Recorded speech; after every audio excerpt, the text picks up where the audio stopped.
Hi hello ನಮಸ್ಕಾರ welcome back to ಅನಿಕಲಾಕ್ಸ್ Kannada YouTube channel. ಇವತ್ತು ನಾನು ಸಂಜೆಯಿಂದ ನನ್ನ ಲಾಗ್ನ ಶುರು ಮಾಡ್ತಾ ಇದ್ದೀನಿ. ಸರಿ, ಸಂಜೆ ಫಸ್ಟಿಗೆ ಕಾಫಿ ಮಾಡ್ಕೊಳ್ಳೋಣ ಅಂತ ಹೇಳ್ಬಿಟ್ಟು ಹಾಲನ್ನ ಕಾಯಿಸ್ಕೊಳ್ತಾ ಇದ್ದೆ.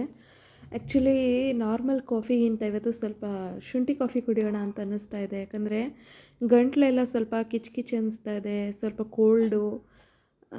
ಏನೋ ಗೊತ್ತಿಲ್ಲ, ಇನ್ನು ಕಾಫು ಕೋಲ್ಡ್ ಎಲ್ಲ ಕಡಿಮೆನೇ ಆಗಿಲ್ಲ ಅಂತ ಅನಿಸುತ್ತೆ. ಹಾಗಾಗಿ ಸ್ವಲ್ಪ ಶುಂಠಿ ಕಾಫಿನ ಮಾಡ್ಕೊಳ್ಳೋಣ ಅಂತ ಹೇಳಿಬಿಟ್ಟು ನಾನು ಈ ರೀತಿ ಶುಂಠಿ ಕಾಫಿಗೆ ರೆಡಿ ಮಾಡ್ತಾ ಇದ್ದೀನಿ. ಪಕ್ಕದಲ್ಲೇ ಹಾಲು ಕಾಯಕ್ಕಿಟ್ಟಿದ್ದೀನಿ.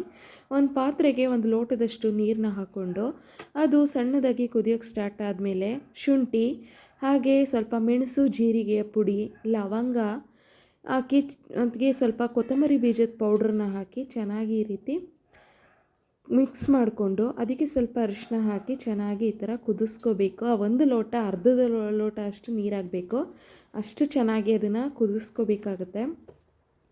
ಚೆನ್ನಾಗಿ ಶುಂಠಿ ಮೆಣಸು ಫ್ಲೇವರ್ ರಸ ಎಲ್ಲ ನೀರಿನ ಜೊತೆಗೆ ನೀಟಾಗಿ ಬಿಟ್ಕೋಬೇಕು. ಸೊ ಹಾಗಾಗಿ ಅದನ್ನು ಹಾಕ್ಕೊಳ್ಳೋದು. ಅದಾದಮೇಲೆ ಎಲ್ಲ ಚೆನ್ನಾಗಿ ಕುದೀತಾ ಇದೆ ಅಂದಾಗ ಅದಕ್ಕೆ ನನಗೆ ಎಷ್ಟು ಕ್ವಾಂಟಿಟಿ ಬೇಕೋ ಅಷ್ಟು ಕ್ವಾಂಟಿಟಿಯಲ್ಲಿ ಸಕ್ಕರೆನ ಹಾಕ್ಕೋತೀನಿ. ನಾನು ಸ್ವಲ್ಪ ಶುಗರ್ ಕಡಿಮೆನೇ, ಬೆಲ್ಲ ಇಲ್ಲದೆ ಇರೋದ್ರಿಂದ ಇವತ್ತು ಶುಗರ್ ಹಾಕ್ಕೊಂಡಿದ್ದೀನಿ. 1 ಸ್ಪೂನಷ್ಟು ಶುಗರ್ ಹಾಕ್ಕೊಂಡಿದ್ದೀನಿ. ಹಾಗೆ ನಾವೇನು ಲೋಟದಲ್ಲಿ ನೀರು ತೊಗೊಂಡಿದ್ವಲ್ಲ ಅದೇ ಲೋಟದಲ್ಲಿ ಅರ್ಧದಷ್ಟು ಹಾಲನ್ನು ಅದಕ್ಕೆ ಸೇರಿಸ್ಕೊತಾ ಇದ್ದೀನಿ. ಹಾಲನ್ನು ಹಾಕಿದ್ರೆ ಖಾರಕ್ಕೆ ಒಡೆದೋಗುತ್ತೆ ಅಂತಾರೆ ನೋಡಿ, ಇಲ್ಲಿ ಒಡೆಯೋದು ಇಲ್ಲ ಏನಿಲ್ಲ, ಇಷ್ಟು ಖಾರ ಹಾಕಿದ್ರು ನಾವು. ಸೊ ನೋಡಿ, ಇವಾಗ ಅದೆಲ್ಲ ಚೆನ್ನಾಗಿ ಕುದ್ದಿದ ಮೇಲೆ ಹಾಲನ್ನು ಈ ರೀತಿ ಶೋಧಿಸ್ಕೋಬೇಕು. ನೀಟಾಗಿ ನಾವೇನು ಮೆಷರ್ಮೆಂಟ್ ತೊಗೊಂಡಿದ್ವಿ ಅದೇ ಗ್ಲಾಸಲ್ಲಿ ಕರೆಕ್ಟಾಗಿ ಪರ್ಫೆಕ್ಟಾಗಿ 1 ಗ್ಲಾಸ್ ಆಗಿದೆ ನೋಡಿ. ಅಂದರೆ ಅಷ್ಟು ನೀಟಾಗಿ ಕುದಿಸ್ಕೋಬೇಕು. ಶುಂಠಿ ಕಾಫಿ ಕುಡಿಯೋಣ ಬನ್ನಿ. ನಮಗೆಲ್ಲ ಗೊತ್ತಾಗೋಯ್ತು. ಹಾಗೆ ಸ್ವಲ್ಪ ನುಗ್ಗೆ ಸೊಪ್ಪು ತೊಗೊಂಡಿದ್ದೆ, ಸ್ವಲ್ಪ ಫ್ರೆಶ್ಶಾಗಿ ಚೆನ್ನಾಗಿ ಸಿಕ್ಕಿತ್ತು ಅಂತ ಹೇಳಿಬಿಟ್ಟು. ರೇರಾಗಿ ಸಿಗುತ್ತೆ, ಜಾಸ್ತಿ ಸಿಗಲ್ಲ. ಇಲ್ಲಿ ಯಾರೂ ಅಷ್ಟೊಂದು ಗಿಡಗಳನ್ನ ಹಾಕ್ಕೊಂಡಿರಲ್ಲ, ಯಾರೋ ಒಬ್ರು ಹಾಕ್ಕೊಂಡಿರ್ತಾರೆ. ಅದು ಅವ್ರ ಮನೆಗೆ ಸಾಕಾಗಿರಲ್ಲ, ಯಾಕಂದರೆ ಅಷ್ಟು ನೀಟಾಗಿ ಚೆನ್ನಾಗಿ ಬಂದಿರಲ್ಲ ಇಲ್ಲಿ, ಅದಕ್ಕೋಸ್ಕರ. ಸೊ ಹಾಗೆ ಸರಿ ಅಂತ ಹೇಳ್ಬಿಟ್ಟು ಸ್ವಲ್ಪ ಉಪ್ಪು ಸಾಂಬಾರು ಮಾಡ್ಕೊಳ್ಳೋಣ, ಸೊಪ್ಪೆ ಪಲ್ಯ ಮಾಡ್ಕೊಳ್ಳೋಣ, ಚೆನ್ನಾಗಿರುತ್ತೆ ಅಂತ ಅನ್ನಿಸ್ತು. ಹಾಗಾಗಿ ಸೊಪ್ಪನ್ನ ನೀಟಾಗಿ ಈ ರೀತಿ ಬಿಡಿಸ್ಕೊತಾ ಇದ್ದೀನಿ. ಒಂದೊಂದು ಎಲೆನೂ ನೋಡಿ ಬಿಡಿಸ್ಕೋಬೇಕು, ಯಾಕಂದರೆ ಹುಳಗಳು ಜಾಸ್ತಿ ಇರುತ್ತೆ, ಮೊಟ್ಟೆ ಇಟ್ಬಿಟ್ಟಿರುತ್ತೆ. ಹಾಗೆ ಸೋಂಕು ಹುಳ ಅಂತೇಳಿ ಬರುತ್ತೆ, ಅದು ನುಗ್ಗೆ ಸೊಪ್ಪಲ್ಲೇ ಜಾಸ್ತಿ ಇರುತ್ತೆ. ಸೊಪ್ಪಲ್ಲಿರಲ್ಲ, ನುಗ್ಗೆ ಮರದಲ್ಲಿರುತ್ತೆ. ಒಂದು ಹಚ್ಚಿದ್ರೆ ಮೈಯೆಲ್ಲ ಗಂದೆ ಥರ ಬಂದು ಕಡ್ತಾ ಬಂದುಬಿಡುತ್ತೆ. ನಾವು ಅದನ್ನು ಕಂಬಳಿ ಹುಳ ಅಂತೀವಿ, ಕೆಲವರು ಅದನ್ನು ಸುಂಕದ ಹುಳ ಅಂತಾರೆ, ಸೋಂಕಿನ ಹುಳ ಅಂತಾರೆ. ಒಬ್ಬೊಬ್ಬರು ಒಂದೊಂದು ರೀತಿ ಭಾಷೆ ಬಳಸ್ತಾರೆ. ಸೊ ಫೈನಲಿ ನುಗ್ಗೆ ಸೊಪ್ಪನ್ನ ಈ ರೀತಿ ಬಿಡಿಸ್ಕೊಂಡಿದ್ದಾಯಿತು. ಮೊಟ್ಟೆ ಇದ್ದಿದ್ದೆಲ್ಲ ತೆಗೆದು ಹಾಕಿದ್ದು, ಹಾಗೂ ಹೀಗೂ ಒಂದೊಂದು ಸೇರಿಕೊಂಡಿರುತ್ತೆ ಅಂತೇಳಿ ನೋಡ್ತಾ ಇದ್ದೆ. ತುಂಬಾ ಚೆನ್ನಾಗಿ ನುಗ್ಗೆ ಸೊಪ್ಪಿತ್ತು, ಒಂದೊಂದು ದೊಡ್ಡ ಎಲೆ ಇತ್ತು ನೋಡಿ. ಇವೆಲ್ಲ ಮೊಟ್ಟೆ ಇಟ್ಟಿರೋದೆ ನೋಡಿಕೊಂಡು ಬಿಡಿಸ್ಕೋಬೇಕು, ಬಿಡಿಸ್ಕೊಳ್ಳುವಾಗಲೇ. ಆಮೇಲೂ ಕೂಡ ಈ ರೀತಿ ಶೋಧಿಸ್ಕೊಂಡ್ರೆ ಇಷ್ಟೊಂದು ಸಿಗುತ್ತೆ. ಸೊ ಹೀಗೆ ಚೆನ್ನಾಗಿ ಇರೋದನ್ನು ನೋಡಿಬಿಟ್ಟು ಹುಳ ಬಂದಿರೋದನ್ನೆಲ್ಲ ಈ ರೀತಿ ತೆಗೆದಾಕ್ತಾ ಇದ್ದೆ. ಮೊಟ್ಟೆ ಅಂತೂ ಒಂದೊಂದು 2 ಇಟ್ಟಿತ್ತು, ಜಾಸ್ತಿ ಏನೂ ಇರಲಿಲ್ಲ. ಬಟ್ ಆದರೂ ಕೂಡ ಏನಿದ್ರೂ ಬ್ಯಾಕ್ಟೀರಿಯಾನೇ ಅಲ್ವಾ. ಹಾಗಾಗಿ ಎಲ್ಲನೂ ನೀಟಾಗಿ ಈ ರೀತಿ ಬಿಡಿಸ್ಕೊತಾ ಇದ್ದೀನಿ. ಆ್ಯಂಡ್ ದೊಡ್ಡ ಎಲೆ ಆಗಿರೋದ್ರಿಂದ ಸ್ವಲ್ಪ ಕಟ್ ಮಾಡ್ಕೊಳ್ಳೋಣ ಅಂತಲೂ ಅನ್ಕೋತಾ ಇದ್ದೆ ಚಾಕುಯಿಂದ. ಬಟ್ ಉಪ್ಪು ಸಾಂಬಾರಿಗೆ ಅಲ್ವಾ, ಏನಿಲ್ಲ ಬೆಂದೋಗ್ಬಿಡುತ್ತೆ ಅಂತ ಹೇಳಿಬಿಟ್ಟು ಈ ರೀತಿ ನಾರ್ಮಲ್ ಆಗಿಯೇ ಇದು ಮಾಡ್ಕೋತಾ ಇದ್ದೀನಿ. ಚೆನ್ನಾಗಿ ಸೊಪ್ಪನ್ನು ಬಿಡಿಸಿ ನೀರಲ್ಲಿ ವಾಶ್ ಮಾಡ್ಕೋತಾ ಇದ್ದೀನಿ. ಆದರೆ ನೀರಲ್ಲಿ ವಾಶ್ ಮಾಡಿದ್ರು ಇದು ಅಂಟೋದಿಲ್ಲ, ಒಂಥರ ಅಬ್ಸರ್ವ್ ಮಾಡ್ಕೊಳ್ಳೋದಿಲ್ಲ ನೀರನ್ನ ಇದು. ಆ್ಯಂಡ್ ಅದಾದಮೇಲೆ ಕುಕ್ಕರಲ್ಲಿ ಪಾತ್ರೆ ಆದರೂ ಮಾಡ್ಕೋಬೋದು, ಕುಕ್ಕರಲ್ಲಾದರೂ ಮಾಡ್ಕೋಬೋದು. ನಾನಿಲ್ಲಿ ಹೆಸ್ರು ಕಾಳನ್ನ ಹಾಕ್ತಿರೋದ್ರಿಂದ ವಿಷಲ್ ಹೊಡ್ಸೋಣ ಅಂತ ಹೇಳ್ಬಿಟ್ಟು ಕುಕ್ಕರ್ಗೆ ಹಾಕಿದ್ದೀನಿ. 1 ಕಪ್ಪಷ್ಟು ಹೆಸ್ರು ಕಾಳನ್ನ ಹಾಕಿ ಹಾಗೆ ನೀರಲ್ಲಿ ನೋಡಿ ಅಂಟುತ್ತಾ ಇಲ್ಲ, ಅಬ್ಸರ್ವ್ ಮಾಡ್ಕೋತಾ ಇಲ್ಲ ಇದು. ನುಗ್ಗೆ ಸೊಪ್ಪನ್ನು ಕೂಡ ಚೆನ್ನಾಗಿ ವಾಶ್ ಮಾಡಿಬಿಟ್ಟು ಈ ರೀತಿ ಹಾಕೋತಾ ಇದ್ದೀನಿ. ಆ್ಯಂಡ್ ನೀಟಾಗಿ ಇದೆಲ್ಲ ವಾಶ್ ಆಗಿರೋದನ್ನು ಯಾಕೆ ಹಾಕೋತಾ ಇದ್ದೀನಿ ಅಂದರೆ, ನಾನು ಆಗಲೇ ಮೊಟ್ಟೆಗಳನ್ನ ನೋಡಿದ್ನಲ್ಲ, ಹಾಗಾಗಿ ಕೆಲವು ಸರಿ ಡೈರೆಕ್ಟಾಗೆ ಹಾಕೋತೀವಿ ನಾವು ಊರ ಕಡೆ. ಆ್ಯಂಡ್ ಹಸಿಮೆಣ್ಸಿನ್ಕಾಯಿನ ಈ ರೀತಿ ಸ್ಟಿಕ್ಗೆ ನಾನು ಸ್ಟಿಕ್ ಮಾಡಿಬಿಟ್ಟು, ಅಂದರೆ ಹಸಿ ಖಾರಕ್ಕೆ ಬೇಯಿಸ್ಕೋಬೇಕಲ್ಲ, ಅದಕ್ಕೆ ಸಾಂಬಾರಲ್ಲೇ ಹಾಕ್ಬಿಟ್ಟಿದ್ದೀನಿ. ಸ್ಟಿಕ್ಗೆ ಹಾಕಿಬಿಟ್ಟು ಹಾಗೆ ಉಪ್ಪು, 1 ಟೊಮೆಟೊನ ಹಾಕಿ ಈ ರೀತಿ ಒಂದು ವಿಷಲನ್ನು ಒಡ್ಸ್ಕೊಳ್ಳೋಣ ಅಂತ ಹೇಳಿದ್ದೀನಿ. ಹೆಸ್ರು ಕಾಳನ್ನ ಬೆಳಿಗ್ಗೆ ನೆನೆಸಿಟ್ಬಿಟ್ಟಿದ್ದಿದ್ರೆ ವಿಷಲ್ ಹೊಡ್ಸೋ ಅವಶ್ಯಕತೆಯೇ ಇರಲಿಲ್ಲ. ಬಟ್ ನೆನೆಸಿಟ್ಟಿಲ್ಲದೆ ಇರೋದ್ರಿಂದ 1 ವಿಷಲ್ ಹೊಡ್ಸ್ಕೊಳ್ಳೋಣ ಅಂತೇಳಿ ವಿಷಲ್ ಹೊಡ್ಸ್ಕೊತಾ ಇದ್ದೀನಿ. ಹಾಗೆ ಕಾಳು ಒಗ್ಗರಣೆ ಮಾಡ್ಕೊಳ್ಳೋದಕ್ಕೆ 1 ಈರುಳ್ಳಿ, ಹಾಗೆ ಸ್ವಲ್ಪ ಹಸಿಮೆಣ್ಸಿನ್ಕಾಯಿ, ಹಾಗೆ ಸ್ವಲ್ಪ ಕೊಬ್ಬರಿನ ತುರ್ಕೋತಾ ಇದ್ದೀನಿ. ಆ್ಯಂಡ್ ತೆಂಗಿನಕಾಯಿ ತುರಿ ಹಾಕಿದ್ರೆ ತುಂಬ ರುಚಿಯಾಗಿ ಬರುತ್ತೆ. ಆದರೆ ತೆಂಗಿನಕಾಯಿ ಹಸಿದು ಎಳೆ ಕಾಯಿ ಆಗಿತ್ತು. ಸ್ವಲ್ಪ ಅದನ್ನು ಹಾಗೆ ಇಟ್ಟರೆ ಸ್ವಲ್ಪ ಬಲಿಯುತ್ತೆ ಅಂದ್ಬಿಟ್ಟು ನಾನು ಕೊಬ್ಬರಿನ ಡೈರೆಕ್ಟಾಗಿ ಈ ಥರ ತುರ್ಕೋತಾ ಇದ್ದೀನಿ. ಕೊಬ್ಬರಿ ಹಾಕಿದ್ರೂ ಒಳ್ಳೆ ರುಚಿ ಬರುತ್ತೆ, ಚೆನ್ನಾಗಿರುತ್ತೆ ಟೇಸ್ಟು. ಈರುಳ್ಳಿನ ಈ ರೀತಿ ಸಣ್ಣದಾಗಿ ಸ್ಲೈಸಸ್ ಆಗಿ ಕಟ್ ಮಾಡ್ಕೋಬೇಕು. ತುಂಬ ದಪ್ಪ ದಪ್ಪದಾಗಿ ಏನಲ್ಲ, ಸ್ವಲ್ಪ ಸ್ಮಾಲ್ ಸೈಜೆಲ್ಲ ಇದನ್ನು ಈ ರೀತಿ ಕಟ್ ಮಾಡ್ಕೋಬೇಕಾಗತ್ತೆ. ಹಾಗೆ ಹಸಿಮೆಣಸಿನಕಾಯಿನೂ ಕೂಡ ಉದುದಾಗಿ ಸಣ್ಣ ಸಣ್ಣ ಪೀಸಸ್ ಆಗಿ ಈ ರೀತಿ ಕಟ್ ಮಾಡ್ಕೋಬೇಕು. ಹಾಗೆ ತೆಂಗಿನಕಾಯಿನೂ ಕೂಡ ಸ್ವಲ್ಪ ತುರ್ಕೊಂಡು ಚೆನ್ನಾಗಿ ಒಳ್ಳೆ ಸ್ಲೈಸಸ್ ಆಗಿ ಇಟ್ಕೋಬೋದು. ಯಾವುದನ್ನೇ ಆದರೂ ಸ್ವಲ್ಪ ತೊಳೆದು ಯೂಸ್ ಮಾಡೋದು ತುಂಬ ಒಳ್ಳೆಯದು ಅನಿಸುತ್ತೆ. ಹಾಗೆ ಇಲ್ಲೇ ಹಸಿ ಖಾರಕ್ಕೂ ಏನೇನು ಬೇಕು ರುಬ್ಕೊಳ್ಳೋಕೆ ರೆಡಿ ಮಾಡ್ಕೊಳ್ಳೋಣ ಅಂತ 1 ಸ್ಪೂನಷ್ಟು ಮೆಣಸು, ಜೀರಿಗೆ, ಹಾಗೆ ಒಂದು ಪಿಂಚ ಉಂಡೆಯಷ್ಟು ಹುಣಸೆ ಹಣ್ಣು, ಹಾಗೆ ಸ್ವಲ್ಪ ಕೊತ್ತಂಬರಿ ಸೊಪ್ಪು, ರುಚಿಗೆ ತಕ್ಕಷ್ಟು ಉಪ್ಪು, ಹಾಗೆ ಬೆಳ್ಳುಳ್ಳಿ ಇಳುಕುಗಳನ್ನ ಸೇರಿಸ್ಕೊಂಡೆ. ಇಷ್ಟನ್ನು ಸೇರಿಸ್ಕೊಂಡು ಈಗ ಇದಕ್ಕೆ ಹಸಿಮೆಣಸಿನ್ಕಾಯಿನ ನಾವೇನು ಸ್ಟಿಕನ್ ಮಾಡಿ ಇಟ್ಟಿದ್ವಲ್ವ, ಇದು ಕೂಡ ಈಗ ಚೆನ್ನಾಗಿ ಸಾಂಬಾರಲ್ಲಿ ಬೆಂದ್ಬಿಟ್ಟಿದೆ. ಹಾಗೆ ನೀರಲ್ಲೂ ಬೇಯಿಸ್ಕೋಬೋದು, ಹೇಗೂ ಸಾಂಬಾರು ಬೇಯುತ್ತಲ್ಲ ಅಂತೇಳಿ ನಾವು ಇದರಲ್ಲಿ ಯೂಸ್ ಮಾಡ್ತೀವಿ. ಅದಷ್ಟನ್ನು ಹಾಕಿ ಖಾರಕ್ಕೆ ರುಬ್ಕೊಳ್ಳೋಕ್ಕೆ ರೆಡಿ ಮಾಡಿ ಇಟ್ಕೋತೀನಿ. ಆ್ಯಂಡ್ ಹಾಗೆ ಟೊಮೆಟೊ ಬೇಯಕ್ಕೆ ಹಾಕಿದ್ನಲ್ಲ, ಅದನ್ನು ಕೂಡ ಈ ರೀತಿ ಚೆನ್ನಾಗಿ ತಿರುಗಿಸ್ಕೊಂಡು ಅಲ್ಲೇ ಸ್ಮ್ಯಾಶ್ ಮಾಡಿಬಿಟ್ರೆ ಸಾಂಬಾರಿನ ರಸಕ್ಕೂ ಕೂಡ ಚೆನ್ನಾಗಿ ಇಳಿಯುತ್ತೆ.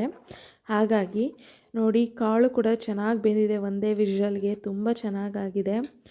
ಈಗ ಸಾಂಬಾರನ್ನ ಮತ್ತು ಅದೇನು ನಾವು ಪಲ್ಯ ಮಾಡ್ಕೋಬೇಕೋ ಅದನ್ನು ಸಪ್ರೇಟ್ ಮಾಡ್ಕೊಬಿಡೋಣ. ಯಾಕಂದರೆ ಸ್ವಲ್ಪನೂ ನೀರಿನ ಅಂಶ ಇರಬಾರ್ದು, ನೀಟಾಗಿ ಅದನ್ನು ಸಪ್ರೇಟ್ ಮಾಡ್ಕೊಬಿಡಬೇಕು. ನಾವೇನು ರಸ ಬಸ್ತಿಟ್ಟಿದ್ದೀವಲ್ಲ ಅದೇ ಸಾಂಬಾರು, ಅದಕ್ಕೋಸ್ಕರ ಸ್ವಲ್ಪ ಸೊಪ್ಪು ಕಾಳನ್ನು ನಾನಲ್ಲಿ ಸೇರಿಸ್ಕೋತೀನಿ, ಜಾಸ್ತಿ ಹಾಕಲ್ಲ, ಸ್ವಲ್ಪ ಅಷ್ಟೇ. ಅಭಿಯವರಿಲ್ಲ, ನಾನು ಒಬ್ಬಳೇ ಇರೋದ್ರಿಂದ ನೋಡಿ ಉಪ್ಸಾರು ಬಸ್ಸಾರು ಎಲ್ಲ ಮಾಡ್ಕೊಂಡು ತಿಂತಾಯಿದ್ದೀನಿ. ಅವರಿಗೇನೋ ಗೊತ್ತಿಲ್ಲ, ಉಪ್ಸಾರು ಬಸ್ಸಾರು ಅಂದರೆ ಏನೂ ಆಗಲ್ಲ. ಈಗಿನ ಜನ್ರೇಷನ್ನೇ ಹಂಗೋ ಏನೋ ನನಗಂತೂ ಗೊತ್ತಿಲ್ಲ. ನಾವಂತೂ ನಮ್ಮ ಮನೇಲಿ ನಮ್ಮಮ್ಮ ಮಾಡ್ತಾನೆ ಇದ್ದರು, ಅವರಮ್ಮ ಮಾಡ್ತಾರೆ, ಆದರೆ ಇವ್ರು ತಿನ್ನಲ್ಲ. ಅಪ್ಪ ತಿಂತಾರೆ, ತುಂಬ ಇಷ್ಟಪಟ್ಟು ತಿಂತಾರೆ. ಅಪ್ಪ ಅಂದರೆ ಅಭಿಯವರ ಅಪ್ಪ ತುಂಬ ಇಷ್ಟಪಟ್ಟು ತಿಂತಾರೆ, ಬಟ್ ಇವ್ರು ತಿನ್ನಲ್ಲ. ನೋಡಿ, ಈಗ ಒಗ್ಗರಣೆಗೆ ಅಂತ ಸಾಸಿವೆ, ಜೀರಿಗೆ, ಬೆಳ್ಳುಳ್ಳಿ, ಹಾಗೆ ಕರಿಬೇವಿನ ಸೊಪ್ಪು, ಈರುಳ್ಳಿ, ಹಸಿಮೆಣ್ಸಿನ್ಕಾಯಿನ ಹಾಕಿ ಚೆನ್ನಾಗಿ ಈ ರೀತಿ ಫ್ರೈ ಮಾಡ್ಕೊತಾ ಇದ್ದೀನಿ. ಆಯಿಲಲ್ಲಿ ನೀಟಾಗಿ ಫ್ರೈ ಆಗಬೇಕು. ಫ್ರೈ ಆದಮೇಲೆ ಇದಕ್ಕೆ ನಾನು ಒಂದು ಗೋಲ್ಡನ್ ಕಲರ್ ಬರೋವರೆಗೂ ಕಾಯ್ತೀನಿ. ಕಾದ ಮೇಲೆ ನಾನು ಸೊಪ್ಪು ಕಾಳನ್ನು ಇದಕ್ಕೆ ಮಿಕ್ಸಪ್ ಮಾಡ್ಕೋತೀನಿ. ಚೆನ್ನಾಗಿ ಅದು ಎಣ್ಣೆಯಲ್ಲಿ ಫ್ರೈ ಆಗಬೇಕು. ಎಷ್ಟು ನೀಟಾಗಿ ಫ್ರೈ ಆಗಬೇಕು ಅಂದರೆ ಆ ಸೊಪ್ಪು ಕಾಳಲ್ಲಿ ಹಿಡ್ದಿರುವಂಥ ನೀರಿನ ಅಂಶ, ಸಾಂಬಾರಲ್ಲಿ ಏನು ನೀರಿನ ಅಂಶ ಹಿಡ್ದಿಟ್ಕೊಂಡಿರುತ್ತಲ್ಲ ಆದಷ್ಟು ನೀಟಾಗಿ ಫ್ರೈ ಆಗಿಬಿಡಬೇಕು. ಅಲ್ಲಿ ತನಕ ಈ ರೀತಿ ಫ್ರೈ ಮಾಡ್ಕೋಬೇಕು. ಸೊಪ್ಪು ಕಾಳು ತರಕಾರಿ ಇದೆಲ್ಲ ತಿಂದರೆ ನಿಜವಾಗ್ಲೂ ಬಾಡಿಗೆ ತುಂಬಾ ಪೋಷಕಾಂಶ ಸಿಗುತ್ತೆ, ಪ್ರೋಟೀನ್ಸ್ ಸಿಗುತ್ತೆ. ಇದೆಲ್ಲ ನ್ಯಾಚುರಲ್ ಪ್ರೋಟೀನ್ಸು. ಇವಾಗೆಲ್ಲ ಜಿಮ್ ಮಾಡ್ತೀವಿ, ವರ್ಕೌಟ್ ಮಾಡ್ತೀವಿ ಅಂತೇಳಿ ಪ್ರೋಟೀನ್ಸ್ ಅಂತೇಳಿ ತೊಗೋತೀವಿ. ಆ್ಯಂಡ್ ನಮ್ಮ ಮನೆಯವರು ತುಂಬಾ ತೊಗೋತಾರೆ ಅದನ್ನು.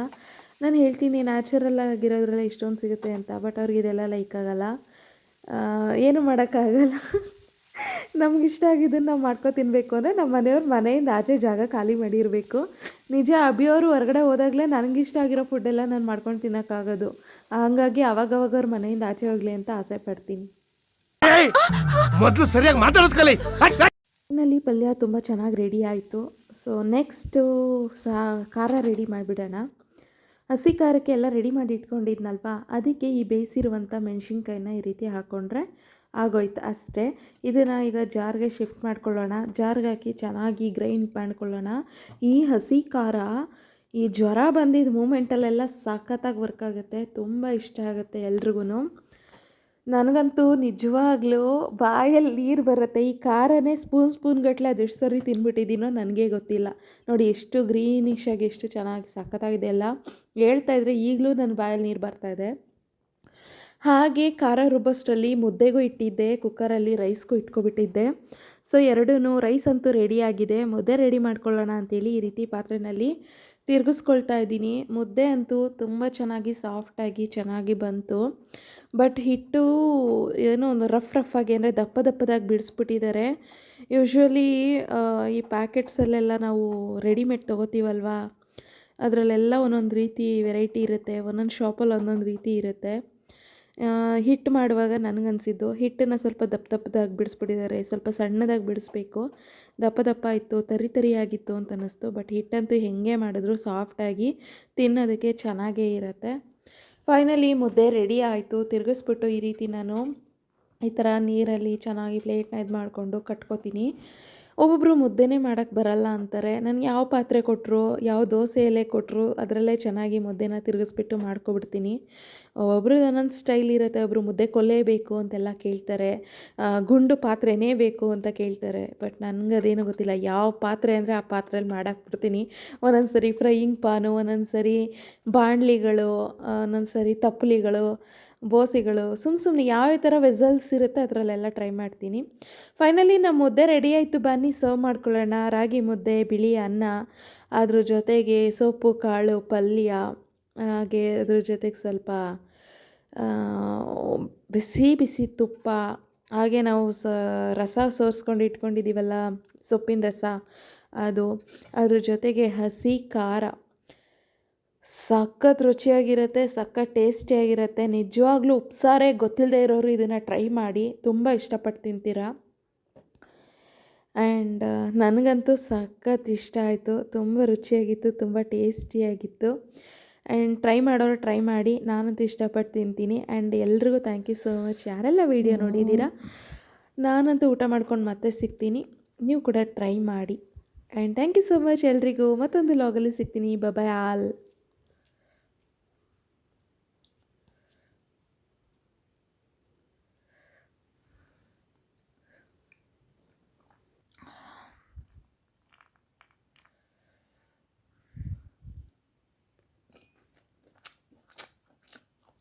ನಿಜವಾಗ್ಲೂ ಈ ಥರ ಒಂದು ಊಟ ಮಾಡ್ತಾಯಿದ್ರೆ ಹೊಟ್ಟೆ ತುಂಬ ಹೋಗ್ಬಿಡುತ್ತೆ.